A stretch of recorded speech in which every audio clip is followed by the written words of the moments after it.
Hello বন্ধুরা, welcome to our YouTube channel Techman. তো বন্ধুরা, ওয়ালটন কিন্তু খুবই তাড়াতাড়ি বাংলাদেশে অফিসিয়ালি লঞ্চ করতে যাচ্ছে তাদের ওয়ালটন প্রিমো RX8 এবং এই স্মার্টফোনটা কিন্তু খুবই কম প্রাইসের মধ্যে বেশ ভালো কিছু স্পেসিফিকেশন অফার করছে।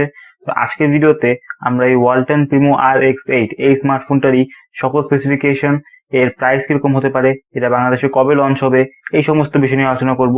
তো ভিডিওটা কিন্তু খুবই ইন্টারেস্টিং হয়ে যাচ্ছে, যার জন্য অবশ্যই ভিডিওটাকে শেষ পর্যন্ত দেখবেন এবং যদি ভালো লাগে তাহলে ভিডিওটাকে লাইক করবেন এবং আপনি যদি আমাদের চ্যানেলে নতুন হয়ে থাকেন তাহলে আপনাকে অনুরোধ রইল আমাদের চ্যানেলটাকে সাবস্ক্রাইব করে পাশে থাকা বেল আইকনটি বাজিয়ে রাখবেন।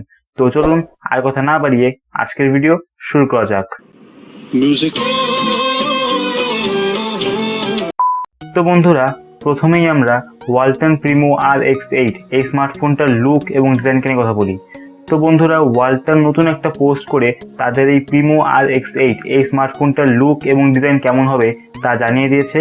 আমরা তাদের পোস্ট থেকে দেখতে পাচ্ছি যে ওয়ালটন প্রিমো RX8 এই স্মার্টফোনটার ডিজাইন কিরকম হবে। এছাড়াও অনলাইনে কিন্তু ওয়ালটন প্রিমো RX8 এই স্মার্টফোনটার ডিজাইন লিক হয়ে গিয়েছে। আপনারা এই স্মার্টফোনটার ডিজাইন স্ক্রিনে দেখতে পাচ্ছেন। তো যদি আমরা এই স্মার্টফোন ডিজাইন দিকে তাকাই তাহলে আমরা দেখতে পাচ্ছি ফ্রন্টের দিকে থাকছে গ্লাস, যেখানে থাকছে পাঞ্চ হোল এবং এতে বেজেলস এবং চিন কিন্তু অনেকটাই কম, যেটা দেখে অনেকটাই ভালো লাগছে। এবং ব্যাক সাইডের ডিজাইনটাও কিন্তু আমার কাছে অনেকটাই ভালো লাগছে। এটা দেখে অনেকটাই প্রিমিয়াম একটা ফিল দিচ্ছে। এটা দেখে কিন্তু মনেই হচ্ছে না যে এটা একটা কম দামি স্মার্টফোন, দেখে মনে হচ্ছে যে এটা একটা মিড রেঞ্জের স্মার্টফোন। সেক্ষেত্রে এর ডিজাইনটা কিন্তু আমার কাছে অনেকটাই ভালো লেগেছে। তো বন্ধুরা, ডিজাইনের দিক দিয়ে কিন্তু এই ওয়ালটন প্রিমো RX8 এই স্মার্টফোনটার ডিজাইন কিন্তু মানে প্রাইসের দিক দিয়ে চিন্তা করলে কিন্তু খুবই অসাধারণ।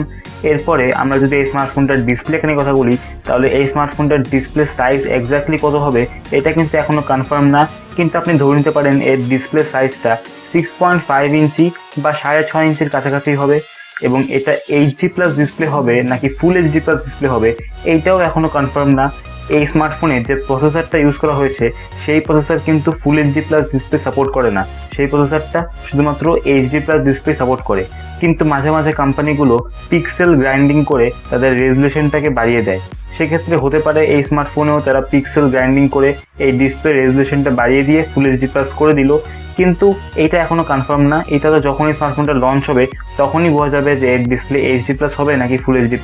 কিন্তু যাই হোক, মোটামুটি প্রাইসের কথা চিন্তা করলে এই স্মার্টফোনে কিন্তু ডিসপ্লেটা মোটামুটি ভালোই হবে। এরপরে আমরা যদি ব্যাটারি নিয়ে কথা বলি তাহলে এই স্মার্টফোনের ব্যাটারি তো আপনি ধরে নিতে পারেন প্রায় 4000 mAh বা এর থেকে বেশি বড় ব্যাটারি হবে, কিন্তু আপনি ধরে নিতে পারেন সর্বনিম্ন 4000 mAh হবে বা এর থেকে বেশিও হতে পারে। এবং এতে ফাস্ট চার্জিংয়ের সুবিধা সম্ভবত থাকবে না, থাকবে একটা নর্মাল 10 ওয়াটের চার্জার। তো ব্যাটারির ক্ষেত্রে এটা মোটামুটি নর্মাল একটা স্মার্টফোন।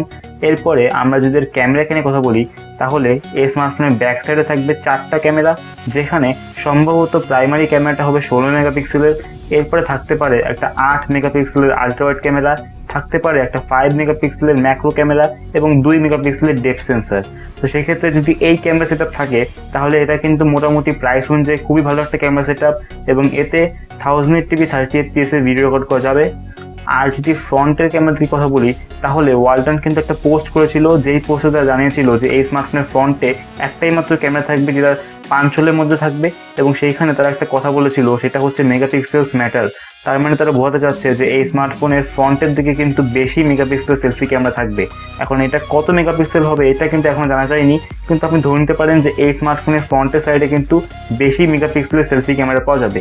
সেক্ষেত্রে বোঝাই যাচ্ছে যে এই স্মার্টফোনের ক্যামেরাটা কিন্তু মোটামুটি বেশ ভালোই হবে এবং ক্যামেরাই হবে এর অন্যতম হাইলাইটিং ফিচার।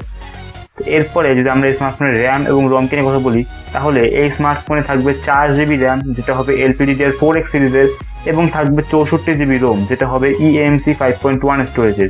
সেক্ষেত্রে এখানে বেশি র্যাম রোম দেওয়া হচ্ছে। এবং এছাড়াও এই স্মার্টফোনে থাকবে Android 10 out of the box, এছাড়াও থাকবে fingerprint scanner, face unlock, 3.5mm headphone Jack এবং এতে মাইক্রো USB পোর্ট থাকবে নাকি Type-C পোর্ট থাকবে এটা এখনো কনফার্ম না। আমার মনে হয় Type-C পোর্ট থাকতে পারে। এবং এছাড়া অবশ্যই থাকবে দুটো সিম এবং SD কার্ড একসাথে ব্যবহার করার সুযোগ। এবং বন্ধুরা, আমরা যদি এই স্মার্টফোনটার প্রসেসর নিয়ে কথা বলি তাহলে এই স্মার্টফোনে প্রসেসর হিসেবে থাকবে মিডিয়াটেকের একটা অক্টাকোর প্রসেসর, তো যেটা হচ্ছে মিডিয়াটেকের MT6762V/WB এই প্রসেসরটা। কিন্তু বন্ধুরা, মিডিয়াটেকের কিন্তু এই MT6762V/WB এই কোড নেমের বা এই মডেল নাম্বারের দুইটা প্রসেসর রয়েছে। একটা হচ্ছে হেলিও P22 এবং আরেকটা হচ্ছে হেলিও G25। এখন P22 অথবা G25 এই দুইটার মধ্যে কোন প্রসেসরটা এই স্মার্টফোনে থাকবে এইটা এখনো মানে একটু কনফিউশন রয়েছে। যখন এই স্মার্টফোনটা লঞ্চ হবে তখনই বোঝা যাবে। কিন্তু যাই হোক, এই হেলিও P22 আর হেলিও G25 এই দুইটা মূলত সেম প্রসেসর। দুইটা প্রসেসরই হচ্ছে 52 nm প্রসেসর, দুইটা প্রসেসরই হচ্ছে অক্টাকোর প্রসেসর, দুইটারই ক্লক স্পিড 2.0 GHz, দুইটা প্রসেসরই আপনার বানানো হয়েছে কর্টেক্স A53 এর উপর। দুইটা প্রসেসরে আপনি সেম জিপিইউ পাবেন, IMG Power VR GE8320। শুধুমাত্র আপনার হেলিও G25 এ P22 থেকে আপনার জিপিইউতে 50 মেগাহার্জ ক্লক স্পিড বাড়ানো হয়েছে এবং সিপিইউতে 200 মেগাহার্জ ক্লক স্পিড বাড়ানো হয়েছে। সেক্ষেত্রে আপনি হেলিও G25 এ P22 থেকে সামান্য কিছুটা ভালো পারফরমেন্স পাবেন। সেক্ষেত্রে আশা করা যায় যে এই স্মার্টফোনে হেলিও G25 প্রসেসর থাকবে, কিন্তু এটা এখনো কনফার্ম না। এই ফোনটা যখন লঞ্চ হবে তখনই বোঝা যাবে যে এটা এক্স্যাক্টলি কোন প্রসেসর থাকছে। তো যাই হোক বন্ধুরা, এই ছিল এই স্মার্টফোনের সকল স্পেসিফিকেশন। এই স্পেসিফিকেশন দেখে কিন্তু মোটামুটি বেশ ভালোই লাগছে। এবং এই স্মার্টফোনটার প্রাইস কিরকম হবে? এই স্মার্টফোনটা আমার মনে হয় বাংলাদেশে 13 থেকে 14 হাজারের মধ্যে লঞ্চ হতে পারে। সেক্ষেত্রে যদি এই স্পেসিফিকেশন নিয়ে এই প্রাইসে লঞ্চ হয় তাহলে এই স্মার্টফোনটা কিন্তু খুব একটা খারাপ স্মার্টফোন হবে না।